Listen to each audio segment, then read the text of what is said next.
Welcome back to PC Builder. I'm Jason. It's time to take a look at the best CPUs to buy in October 2025. We've got Amazon Prime Day, fantastic, all the crazy sales, and we even are going to have early Black Friday sales. We'll take a look at current pricing right now, but also what CPUs do we expect massive discounts on for all of those sales, and should you be buying now or should you be waiting till Black Friday? If you get value out of this video, please give it a like. It makes a huge difference to the channel, and of course subscribe for more cool PC content.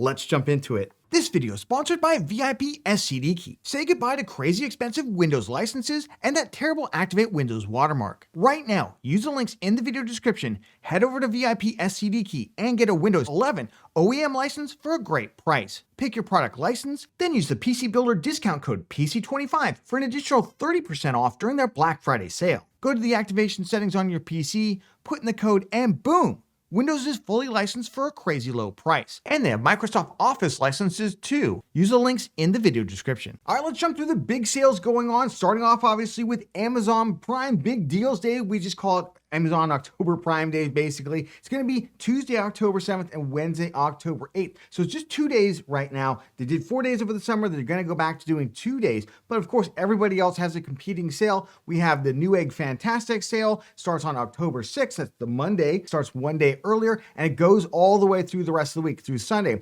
Same with Best Buy, basically starts on that Monday, October 6th, goes all the way through Sunday. And then we've got Walmart, who starts on the same day as Amazon Prime Days, but they go through that Sunday. Of course, the other big sale is Black Friday, right? Now, typically, early Black Friday sales can start as early as the end of October. I know that sounds really, really crazy. Usually, though, they'll start around the first week of November, and then we'll have proper Black Friday sales typically start about a week before Black Friday, which this year is very, very late in November. Remember, it's based on the US Thanksgiving holiday, which is how many Thursdays there are in a given month. So it is a little complicated. This year, it's November 28th. Pretty late at the end of the month. Usually it's more like the 22nd through the 26th. So I would expect to see probably by mid-November, you're going to see a lot of sales activity. If you're looking to build an entirely new gaming system, remember, GPUs just about every year completely sell out by the time we get to Black Friday. Watch our GPU video. I go through this whole thing with it. But for CPUs, you can typically continue to find deals, although the best ones do usually sell out before we get to the end of Black Friday. Let's quickly punch through pricing right now because CPU pricing is really crazy. I think we've hit that period just before the sale where they basically jack all the prices up. So even if they only decrease them slightly, it looks like, oh my gosh, what a sale here. We'll go through what I actually think in terms of the discounts you're going to see, including what we saw for July Prime Day, because I think some of those discounts are coming back. But let's start off with Ryzen 5000 series CPUs. Look, AM4 and anything using DDR4, as we'll see in just a moment, I think is starting to go away. This is probably going to be the last fall that we see these CPUs as really viable options, mostly because DDR4 is running out. It's getting super expensive and it's almost the price parity with DDR5 at this point, so you don't get a big discount. The Ryzen 5600, 5700X, not big changes there. The 5800 XT, that might be an interesting one that we can take a look at. And the 5700 X3D, obviously completely gone off the market. All the X3D CPUs from the Ryzen 5000 series have. Then we got Ryzen 7000 series CPUs. Really not any big changes here. 7500F, still pretty good price at $158. 7600, 9600X, those CPUs are the ones that I would keep my eye on in terms of discounts, because if we take a look, and we take a look at some of the biggest discounts for July Prime Day, yes, there it was. The Ryzen 9600X got down to $156 during Amazon Prime Day in July. So this is something that I would look at. In terms of some of the faster gaming CPUs out there, 7800 X3D, 9800 X3, the 7800 X3D, actually 358 is a pretty good price for it. If we go back and we look at what it did in terms of Amazon Prime Day, it got down to $341. I will say, and this is something to keep your eye out, not just for this CPU, but for a lot of those CPUs, is that Newegg sometimes will sell them slightly more expensive, but you get a crazy good combo with it. They've been giving away either 240 millimeter or 360 millimeter all-in-one liquid coolers for just a little bit more than you can get charged at other retailers, or they've even been doing like SSD deals and RAM deals, things like that. So you should check out Newegg before you just go ahead and buy something. No real big changes for the rest of the stack. I know there's a lot of red right there. Again, I think the prices are floating up right now. I would possibly expect to see some discounts on like the 9900X, 7900X CPUs that they have a harder time getting rid of for those higher core counts. All right, moving over to the Intel side of things. Yeah, pricing looks absolutely horrendous right now. Again, we are just days away from the sale, and I expect that they've jacked the prices up, so everything looks like a sale. However, let's go through the ones that I think are going to be good values. For budget folks out there, I think the i5-12400, $116 right now, $114 in September. This typically is going to float around about $100, so that's pretty good. But the one that was really the best deal out there was the i5-14600K at $149 in September. Remember, in September, Intel was offering the Battlefield 6 bundle with 13th and 14th gen CPUs, as well as Core Ultra 200 CPUs. That was really, really crazy. In fact, here it is right here. Now, you cannot get the Battlefield 6 bundle anymore. I know that's, it's rough, really, really rough. But the 14600K, I do expect them to have some big discounts. Again, check those Newegg bundles because they were offering those with liquid coolers for not that expensive. Even right now, I would say $164, not a terrible price for the i5 14600K, but really kind of competitive with that 7600X, 9600X CPU. I do expect additional discounts over like the Core Ultra CPUs like we saw on Prime Day. Right now, unfortunately, $300 for the Ultra 7 265K. That's kind of been the one that everyone's targeting, especially for you production users out there. I know it's floated up from $260 last month to $299, but I do suspect we're going to see, again, some great bundles with that as well as bigger discounts. The other one notable thing here is the Ultra 5 225F has gotten a big price cut down, $155, and some of the B860 motherboards continue to get more price cuts. They're roughly on par with like the B650 and B850 budget motherboards out there. So we'll have to see where this ranks in terms of the best budget gaming CPU out there. 225F, not the best performance, slightly faster than the 14400. In terms of bundles this month, AMD doesn't have anything going on. Intel lost most of their bundles last month. The only one they have still going is with the purchase of a Z890 or B860 motherboard. Remember, those are for the Core Ultra series CPUs. You do get Star Wars Outlaw Gold Edition. I will caution you, it looks like Amazon is completely run out of game codes for this. So if you want to get it, make sure it's added to your cart. Mostly I'm seeing them at Newegg. Just a little bit of CPU news here influencing your buying decision. If you're thinking, what should I be buying now? Should I maybe just wait till next year? Here's what's coming basically. Intel confirmed they are going to refresh Arrow Lake, possibly just the K and KF variants, not the locked parts, but just the unlocked parts out there. It doesn't seem like they're advertising that big of an uplift. Possibly this is just so that they can kind of fulfill their commitment to OEMs out there to have a new lineup, a Core Ultra 300, basically to drive some sales out there. So nothing that I would necessarily wait for. Nova Lake is the next generational or kind of architecture update that we should expect probably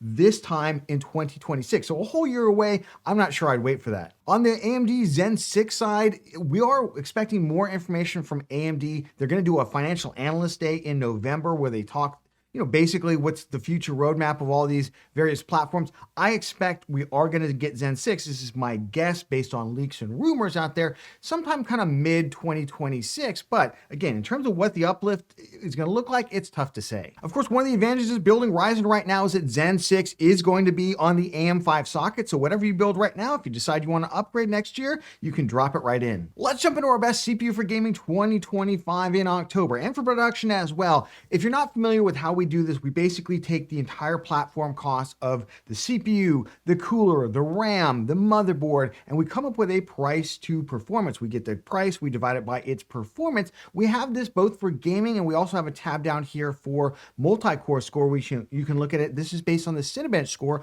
I will say kind of overinflates the Core Ultra series a little bit because they do really, really well in that Cinebench. But if you want to jump into the spreadsheet, if you want to copy it for yourself, if you want to put in your own prices, change the configurations that I've got in here, it's linked down in the video description. You can jump into it. Let's jump to the best budget gaming CPU in October 2025 for Amazon Prime Day. Remember, this is where the total platform price is $400 or less. Now, remember, we're using the kind of high prices out there, so I'm going to give you some insights into which ones I think will pop up to the top. Right now, you like Jason, that Ryzen 5600 looks really good. It does because the motherboards have completely cratered in price. You can pick up a really good Ryzen motherboard. In fact, check out our best Ryzen motherboard 2025 fall update video that we just released. You can pick one up for like $80 now. Meanwhile, unfortunately, B660, B760 motherboards that use DDR4 RAM for the 12th, 13th, and 14th gen Intel CPUs out there, they're a little bit more expensive. There's like one out there that's $80, but most of the rest of them are $120 to $150,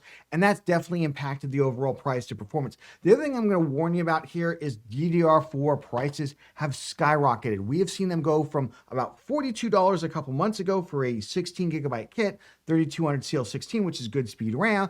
They've gone all the way up to over $70 now. They're almost double. They are approaching the cost price of DDR5. And at that point, you really start to wonder, should you be building on this platform? Now, if you have to, for cost reasons, then what CPUs might make some sense? I do think we're going to see some deals on the i5 13400 or 14400 out there. I don't think it's going to sit at 146, so keep your eye on that. 5800 XT might be another one that AMD rather is trying to liquidate out there. Comes with a really nice cooler, and it's an 8-core CPU, pretty fast. Other than that, the 12400 tends to be the one I recommend, just because it's a great CPU, it's as fast as the 5600, and your upgrade path is the i5 14600K. Let's jump into the best mid-range production CPU in October 2025, where the multi-core is 170 or greater, and the price is $750 or less.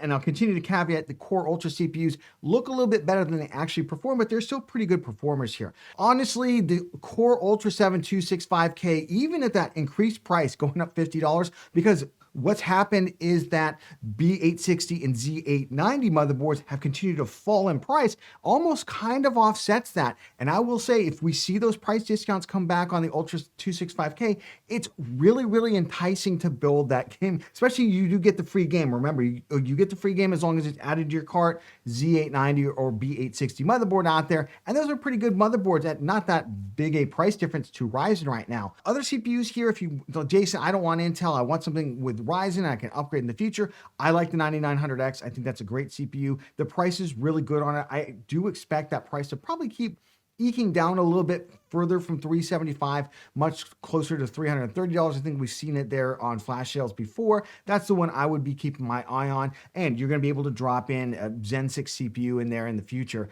The rest of the stack here, the 14600K, again, making an argument for really good production and gaming hybrid CPU out there, especially if it gets additional price cuts. All right, jumping to the best mid-range gaming CPU. So this is where the gaming score is 125 or greater, and the total price of the platform is $600 or less. And remember, I've reduced these prices this year because the cost of building a gaming PC have come way down. They've come way down, especially since last year, even the year before.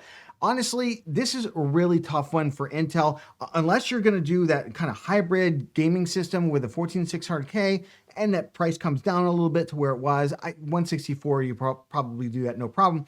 I would go with the Ryzen 7600, 7600X, or 7500F. 9600X, honestly, keep your eye out for that $152 deal. I do expect this is the Ryzen 5 CPUs. AMD loves to discount those things. That's where my eye would be. And you're going to be able to upgrade any of those platforms to a Zen 6, Zen 7 CPU, very likely in the future. And these CPUs are honestly enough to drive up to an RTX 5080 if you can't afford an additional CPU upgrade after that. Remember, when you're building a gaming PC, you want the biggest, fastest graphics card you can afford, and then you just want a CPU that won't overly bottleneck it, and that's typically the 9600X. The 7700X, I would love to see some big discounts on that. It is really punishing because you don't get that much more gaming performance going to the 7700, 7700X, or 9700X, and the prices are kind of off the charts crazy. Let's jump into high performance production before we get to high performance gaming. That's what everyone's always waiting for, right? So this is where the multi-core score is 250 or greater. So these are just the best of the best. And I want to caution, when we're at the best of the best, it's not just about the stack rank, obviously. Some of these CPUs are just, even though they're less price to performance, they're better performance. So if you're just looking for, Jason, I got all the monies, I just want the best. The ones that I would honestly be looking at, it's really hard to recommend the Core Ultra, what is it, 285K. For $539, that is a redonk price because it's not that much faster. Remember, it's just a couple extra core, just basically frequency, right? And then, of course, we've got the rest of the stack. The 9950X, I think, is honestly the one that shines here, even though it's like, Jason, that's one in the middle of the stack. Yeah, but $544, if you're dumping in, typically with these production systems, you're going to spend a lot on storage, you're going to spend a lot on the motherboard, you're going to spend a lot on other aspects of it. increased RAM and things like that, RAM capacity. Another $100 on your CPU is not that big a deal to just make sure you get every last ounce of performance out there, especially given the fact that you're going to be able to upgrade this, in a couple of years' time. So I like the 9950X. I would buy it definitely over the 7950X. I would just spend the extra money. Not everybody's going to get the benefit of the, AVX 512 workload increase that it has over the 7950X, but that's the one I would go with here. And then unless you also need super high performance gaming, I would probably skip the X3D CPUs, although 9950 X3D, if you're a super gamer, super production user, that's the one I would pick up. Jumping over the best high performance gaming CPU in October 2025 for Prime Day, possibly Black Friday. So this is where the gaming score is 145 or greater. No change from last month, but here's what I'm gonna say about this. The 7800 X3D is insane value right now. It's absolutely insane value. It's plenty for most of the GPUs out there. And quite honestly, I think at $358, I'm not sure I would let it sit around. Now, here's the thing. It may sell out. We saw that earlier this year. It sold out. The 9800 X3D was $429 on a flash sale in September, but now it's up to $476. I think that CPU might sell out. These are the CPUs that I think most vulnerable to demand, basically, because everyone's going to want to build with these specific CPUs. I don't think you're going to have a problem with the 9600X or 7600X or the 14600K or any of those CPUs. These are the ones that are much more likely to go out of stock. And here's the thing, again, 7800 X3D, I would pair up to a 5080, possibly a 5090 with that. The only reason at 5090 I'm going to upgrade that CPU is what else can I possibly do in order to upgrade my gaming performance? I got the fastest GPU in the world. Why wouldn't I get the fastest CPU to go with it? The rest of the CPUs on here, again, 9950 X3D, if you're the ultimate gamer and you also do a lot of professional production work where you're getting paid money for it, and for whatever reason, you don't want two different PCs for that, you want the same PC, that's the one I would get. Otherwise, I think the 9800 X3D for the top and the 7800 X3D for the vast majority of you. Let's play everyone's favorite game. Should you buy now or should you wait? Well, honestly, I mean, look, the prices right now, they don't look that great, but I'm doing this ahead of the sales. We know those prices are going to come down. If we get the kind of prices that we expect on Amazon Prime Day and the post Prime Day sales that are leading up to early Black Friday, I think it's a great time to buy, especially if you can get a lot of combo deals going with that, or if you can get like a cooler or a RAM or an SSD and the CPU combo for a really, really good price. Why not go ahead, do it now, pull the trigger. Battlefield 6 is coming out, especially if you want to play that game or if you're building a new gaming PC specifically for that game. I think there's a lot of value out there, but let's go budget by budget. I think if you're a gamer and you're at the budget level, nothing looks like super amazing right now. You might want to wait a little bit for some price discounts out there, but DDR4 RAM may not be getting any cheaper. It actually might be going up completely. So maybe it is a good time to pull the trigger on something in the budget range. More in the mid-range of gaming, it's tough to say. I expect to see discounts on those Ryzen 5 AM5 CPUs, so the Ryzen 7500F, the Ryzen 7600X, 7600, 9600X. I expect those CPUs will come down in price, and i5 14600K as well. So I expect those CPUs to be the ones that I'm really focusing on, especially for a lot of deals. And we're going to probably see deals on motherboards. We're probably going to see deals on RAM, on SSDs, on everything else at the same time. I think it probably makes sense to buy. If you're at the high end of things, the big threat here is not that you won't get the sale. I think those CPUs are probably about as cheap as they're going to get. The big threat here is that the CPUs that you want, the most desirable ones, the ones everybody wants, are going to sell out. The 9800 X3D has repeatedly sold out in periods of high demand, like when the GPUs first launched at the beginning of the year, then again around Prime Day. In July, they sold out. I suspect we'll probably go through a period of limited stock. 7800 X3D might be a little bit more resilient to that because, again, the 9800 X3D is the one that everyone's reaching for. And folks out there, please stop submitting like, hey, I got RTX 5060 Ti and a 9800 X3D. Don't do that to yourself. Watch our best CPU GPU combo for how to actually put that together. But that's how I'm thinking about it right now. If you don't see the values that you want right now, I think you're fine to wait at least until early Black Friday. Everything is linked down in the video description. Check out those. We'll also keep a list of the best deals for Amazon Prime Day and early Black Friday sales, so check that out. We'll keep that updated. If you got value out of this video, hey, please give it a like. It makes a huge difference to the channel. And of course, subscribe for more cool content. Like, did you check out our best GPU to buy in October 25? Wow, things are really crazy in the GPU market. Check it out, and we'll catch you on the next one.